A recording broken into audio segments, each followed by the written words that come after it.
ننګرهار کې د تازه میوې سوداګر وایي پاکستان هیواد د لوړو تعرفو له امله بازارونه ساړه شوي دي او په مسلسل ډول له تاوانونو سره مخ دي.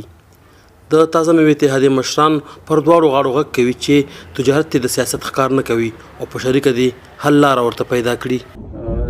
تاسو ته بهتره معلومه ده چې د پاکستان د حکومت له خوا د افغانستان په صادراتو باندې نهایت زیات 60 سلنه تعرفې لوړ شوي دي په میوه‌جاتو په سبزیجاتو باندې.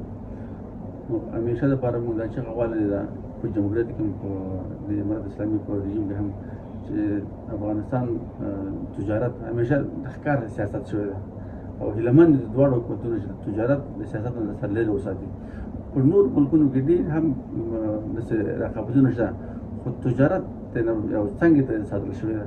هیلهمند یو چې دغه تعرفې بېرته خپل کوم معیار چې په هماغه معیار بېرته راولي چې زموږ بزګر او د پاکستان بزګر د دهقان دوی متضرر نه شي.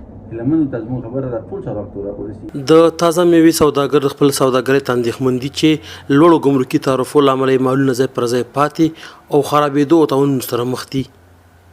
دوی هم پر دواړو غاړو غږ کوي چې پاکستان هېواد تعرفې دې ورته راټیټې کړي تر څو تازه میوه‌جات پاکستان هېواد ته صادر کړي او یا دې هم ورته بدیله لار وګوري.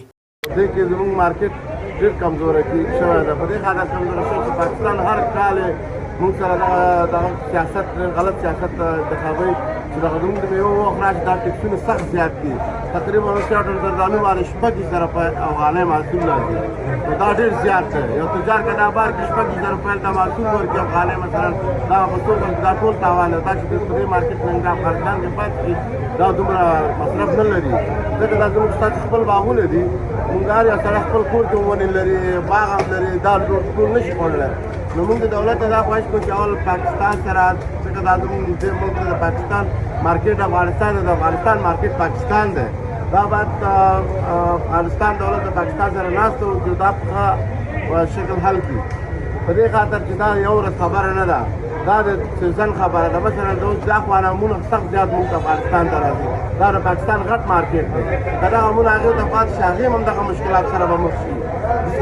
دا به ملته عام که پاتې شي مشکلات سره مخ شي. زموږ زردالو خربوزه چې پاتې کېږي دا مشکله زموږ تاسو تاوان دی د باغدارانو تاوان دی. اوس یو من خټکی ده په 90 افغانۍ دغه یو دغه باغ والا خپل پیسې نه شي پوره کولی. دهقان تجار او باغدار په هیڅ شکل نشي کولی چې خپل مالونه صادر کړي. ټول په باغونو کې خرابېږي او د منځه ځي ځکه محصول ډېر لوړ شوی ده.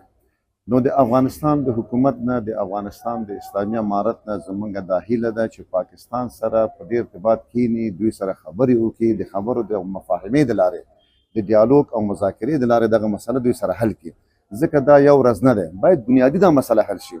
کله یوه پلمه کله په بله پلمه لاره بندېږي. نو موږ هیلهمند یو د افغانستان د اسلامي امارت نه چې د پاکستان د چارواکو سره کښېني. هر کال پاکستان هیواد له لورې په هغه وخت کې تعرفې لوړېږي او یا هم د سوداګرۍ پر مخ دروازه به تړل کېږي چې افغانستان کې د رومیانو او د انګورو سیزن راشي.